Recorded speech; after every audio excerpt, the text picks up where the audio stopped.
please let me know if everything is not Yes, we as see it. good. Perfect. So I will tell you a little bit about our sEEnergies project, and it's an international EU-funded project where also we had a few private partners. At, for example, Utrecht University, KU Leuven, Fraunhofer, that you may know, Helmstedt University. So different parties around, and the idea has been to quantify synergies between energy efficiency first and renewable energy systems in a decarbonized energy system. And the sort of outset for doing this work is our experience with smart energy systems. And the idea of smart energy systems, just to bring you on board, is to try and couple the sectors and understand how can the sectors actually work together with an identification of the synergies between electricity, thermal, and gas grids, but also considering, for example, energy storage. And just to also bring you on board to understand the storage element. If we look at large-scale storage, in electricity, the cheapest option would be a pit on a mountain that you pump up and generate electricity down. And then a cheaper option would be a large-scale thermal storage. It can be a big metal container, or it can be a pit, like illustrated on the slide here. But it's around 100 times cheaper to have a large-scale thermal storage compared to a large-scale electricity storage, and for sure it's cheaper to have larger storages, bigger storages, compared to smaller storages. So that's just sort of an outset. And when we then look even across electricity and thermal storage, we have gathered it up into a graph like this, where you can see that on this logarithmic scale, we have a situation where thermal storage is 100 times cheaper than electricity storage.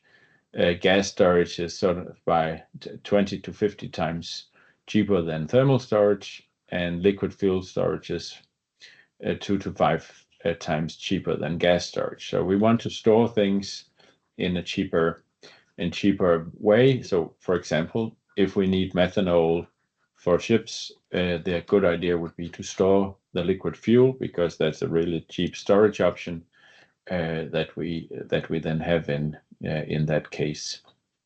And these kind of principles are sort of in the system design that we have.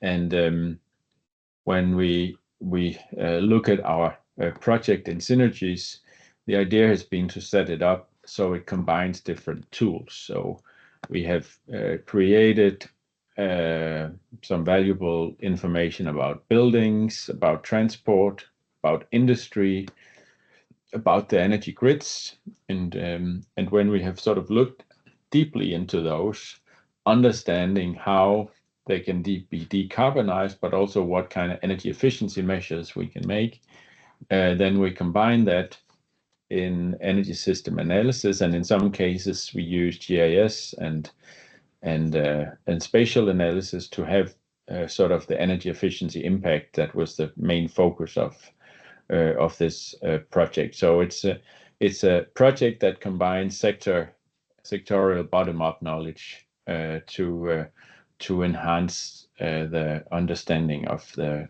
energy system. We created systems actually for each country. You can go to the sEEnergies.eu homepage and have a look. We used our in-house tool called Energy Plan to understand this, and it has been based on understanding the socioeconomic costs, renewable capacities, level of electricity exchange, balancing heat production and electricity consumption. And of course, there's a limit to biomass. So let's have a look at what is actually the limited biomass consumption that we can accept in the scenarios. Of course, it also entails a CO2 reduction and all the other environmental impacts. The novelty sort of is to understand what is a good long-term system. Some of you may know the 1.5 tech scenarios. There are two sort of decarbonized scenarios that meet the Paris Agreement that came out in 2018, and they are looking at one of them is looking mainly at technology changes. That's the 1.5 tech I have included here.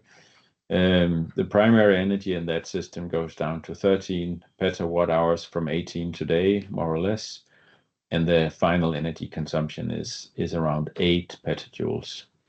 What we do is we investigate sector by sector, understanding the different components, try to analyze it, and try to find out for EU 27 plus, including the UK, sorry, to then understand how could a 2030 system in our perspective look like, and what could a 2050, we call it SEE 1.5, what could that look like? And when we do that, we can see that we have a similar final energy consumption as 1.5 tech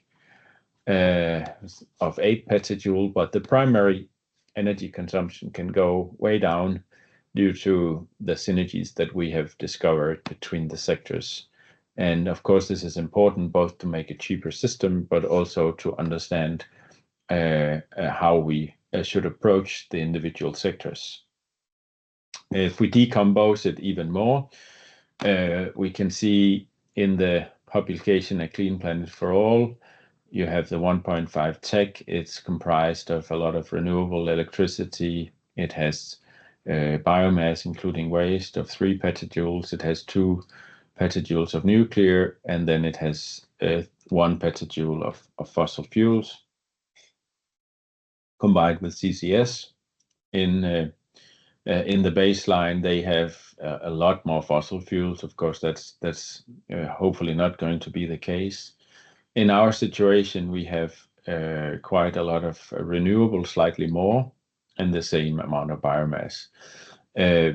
In this, we could also have 1 or 2 petawatt hours of nuclear. It would not be any kind of problem.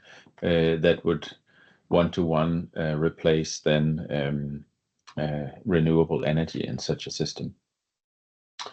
One of the things that we are looking at is the bioenergy demands, and we can see that we can stay within the limit that has been expressed in different publications. In the JRC, they say 3,200 terawatt hours of biomass. I think it has to be slightly less than that going forward, but we are able to stay within those boundaries. When we look at the different countries, though, we can see a country like France has a surplus compared to their internal demand of sustainable biomass resources, whereas in Germany they have a rather large deficit, and similarly we see the Netherlands as well has a deficit. But Sweden and France has and Poland actually has quite a large surplus of heat. We have also annualized costs of our system. As I told you, we go from 13 petawatt hours to around 10 petawatt hours from 1.5 tech to the sEEnergies SEE 1.5, and that of course then saves us more than 10% in the final cost. We can see one of the major issues is actually we are slightly less ambitious on the refurbishment of buildings, and slightly more ambitious on having the heating sector used with better sEEnergies. We also do a larger a larger electrification of transport, that also means quite a lot for the energy efficiency as such, instead of using biofuels or other sources. If we look at the electricity production in our scenarios, we have, as I said, a different mix. We have less or no nuclear. We have power plants that are flexibly operated, so that when we have what today is, I guess in these days we call it Dunkelflaute, but it actually means we have flexible power plants that are able to step in when we need them, and we also have then quite a lot of onshore and offshore wind, as you see, and also PV. If we were to redo this, I would have a slightly higher PV PV penetration compared to wind, but it would probably not change the overall picture very much. When we look at the storage options, we can see that in the 1.5 tech from the Commission, we have a lot of hydrogen storage. Then we have EV batteries in vehicles. We have a little pumped hydro and individual batteries, but not a lot. In our scenarios for 2050, we have also included thermal storage, which is actually much cheaper than the other storages. We also have hydrogen storage, and EVs are used flexibly, of course. So we have a slightly different methodology for our storage options. Yeah, we also have a report where we have a look at what does it mean for different substances of non-energy, like aggregated health costs is set up here, and what we can see is that we're actually able to reduce the emissions of NOx and also sulfur quite extensively, particularly from transport, due to an electrification of the different sectors. So that's sort of an added benefit. When we look at the final energy demands of the different sectors, you can see that in the 1.5 tech scenario, the building heat consumption or hot water consumption is slightly lower than in the sEEnergies project, and otherwise they look on the final energy consumption side quite similar. But there are certainly differences in the way we have constructed them.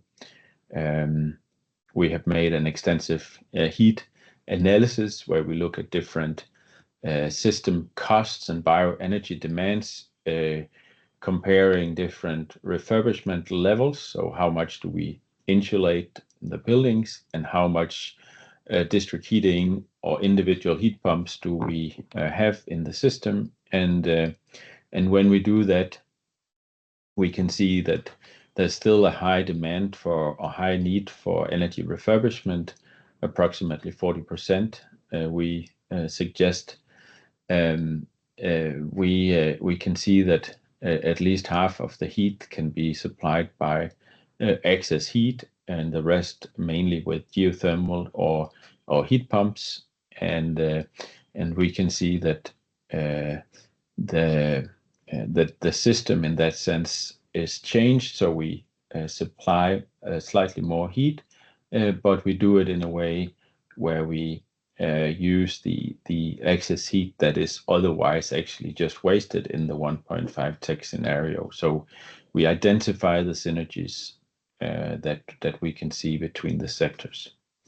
Here's an example of how the heat supply in the district heating looks like, and we have here we have excess heat, we have a lot of heat pumps, we have a little solar. Solar is a hard one because it's mainly in the summer and mainly suitable for smaller cities. We do have power plants or CHP plants, and when they operate due to demands in the electricity sector, we use the excess heat, and we have also waste incineration in a future system, or even with a very high recycling rate.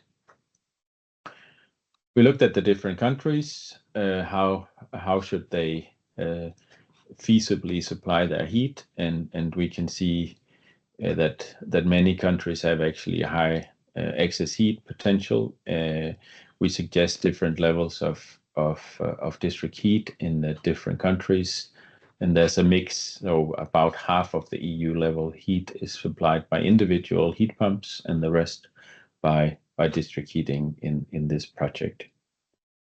When we look at industry, you can here see we have the different energy vectors. We've looked deeply into industry with a new tool we developed called Industry Plane. And the majority in the sEEnergies project we electrify. We found that very much can actually be electrified, much more than they have in the 1.5 tech scenario. Then we use more hydrogen compared to the 1.5 tech scenario, because we can see that the biomass consumption is slightly too high in the 1.5 tech scenario, higher than it needs to be at least. When we look at transport, we have developed a transport plane tool, and we can see that our 1.5 tech scenario and our own sEEnergies scenario is quite different. We have very little direct hydrogen demand, and we have much more electrified either directly or indirectly in our scenarios compared to the 1.5 tech scenario. We are limiting the amount of biodiesel, bioethanol, because they're not sustainable in a biomass perspective. We're using more fuels based on methanol for jet fuels or for shipping. Yeah, I think I will stop here, Jean Sebastian, and open up for questions. I think I used my time by now. Yeah, thanks a lot, Brian. Again, that's like for the presentation by Christophe, there would be a lot to say, but as you mentioned, we need to stick to the time. So I will still have two quick questions to you. And first, I will emphasize that from sEEnergies, you can, as you mentioned, you can find data from every member state. And I think that's a very valuable resource, because that's a very good benchmark to compare with national studies and to challenge assumptions. And also you showed very well the benefits of considering system interactions. So to considering the whole energy system, I think that's also another important point when implementing the energy efficiency first principle. And you show also the value of comparing different scenarios and to test different balance, for example, about heat between efficiency in heat supply and reducing heat demand. And typically with the local heating and cooling plants now becoming mandatory, that's definitely relevant. The first question is, if I remember well, the project ended in 2022. So that was at the time of the energy crisis. Did you see some major changes compared to what you assessed in sEEnergies? Would you see new trends, new potential emerging since then? Due to the energy crisis, or in general? In general, I would say we would more or less stick to what we have recommended here, but we have since developed the models slightly, and I would say I would have a slightly higher focus on PV. That has become a lot cheaper than compared to what we assessed faster. And also I would recommend to have a high curtailment rate, actually.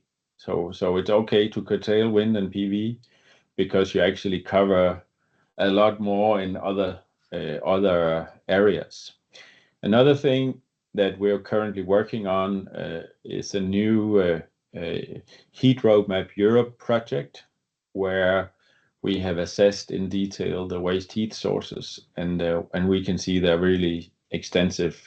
Combined with geothermal, we can cover more than what heat demands we have now. So I would probably put a bit more emphasis on that.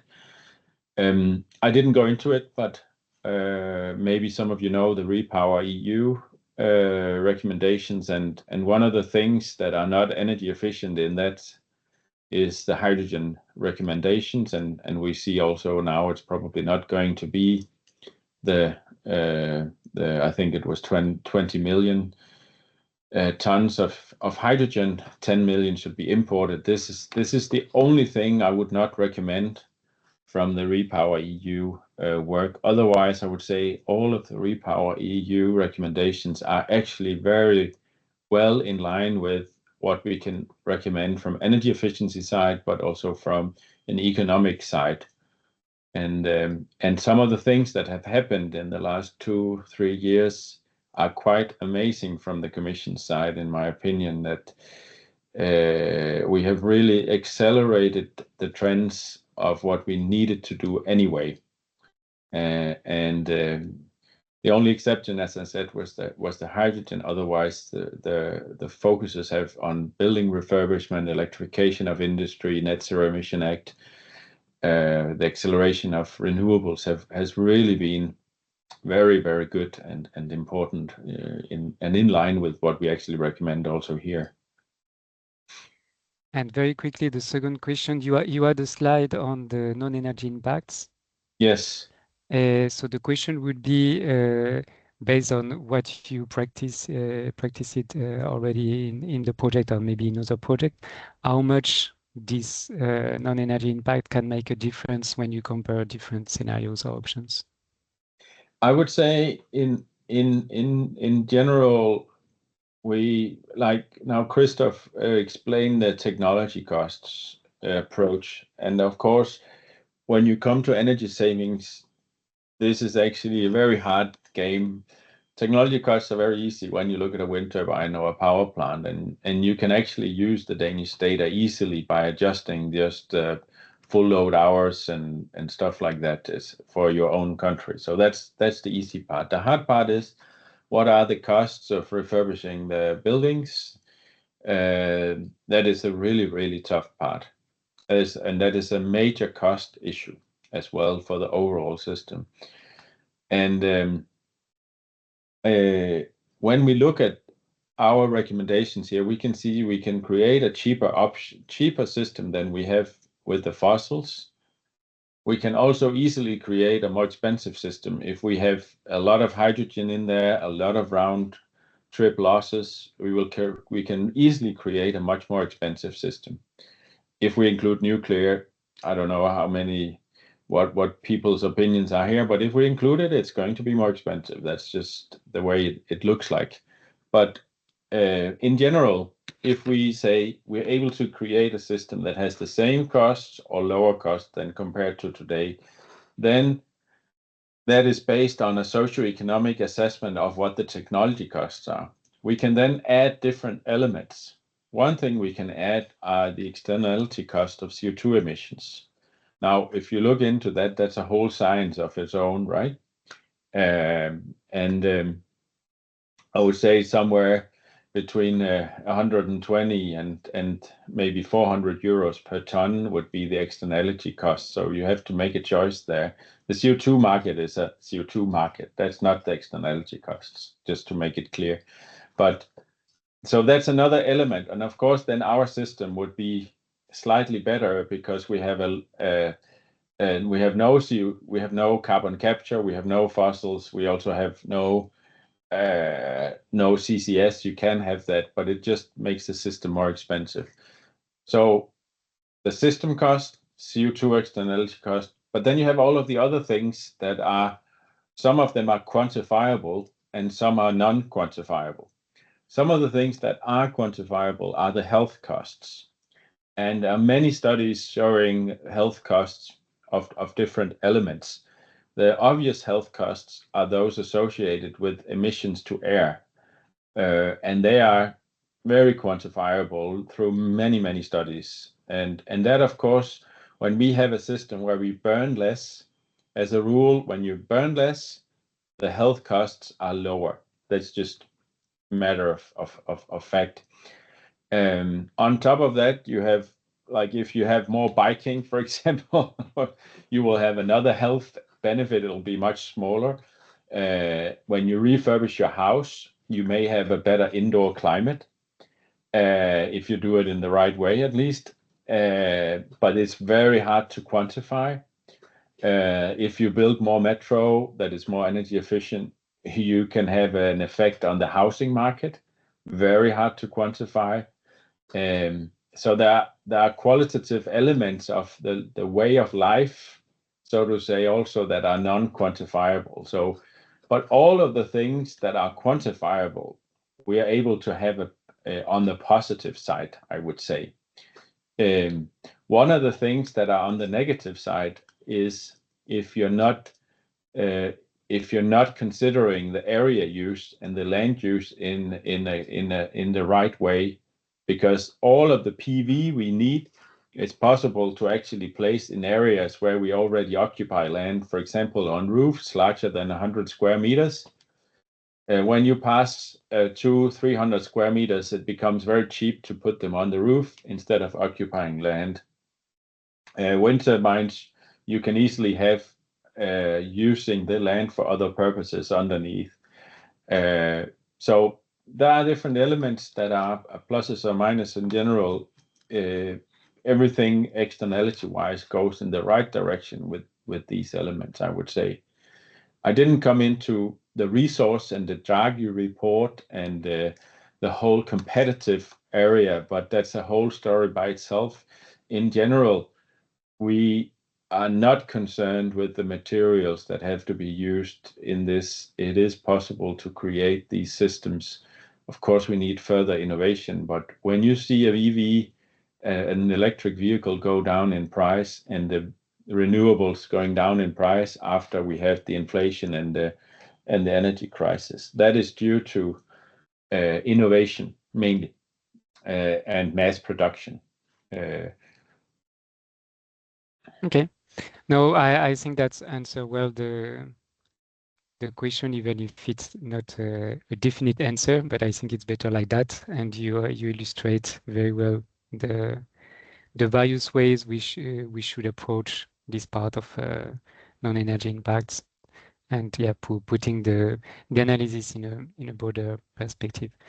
Thanks a lot, Brian. We are a bit behind time, but I think it was needed because the two presentation brought a lot. If anybody has any questions, they're welcome to the discussions. Yeah, and if you could add, you mentioned the new EET roadmap project. If there is already a website, feel free to put the link in the chat for the participant. We have our non-updated heat roadmap Europe site, so I'll put that in the chat. And during the new report will come out sometime in February, I expect, and then after that we will update the homepage. But there is plenty of material on the homepage already.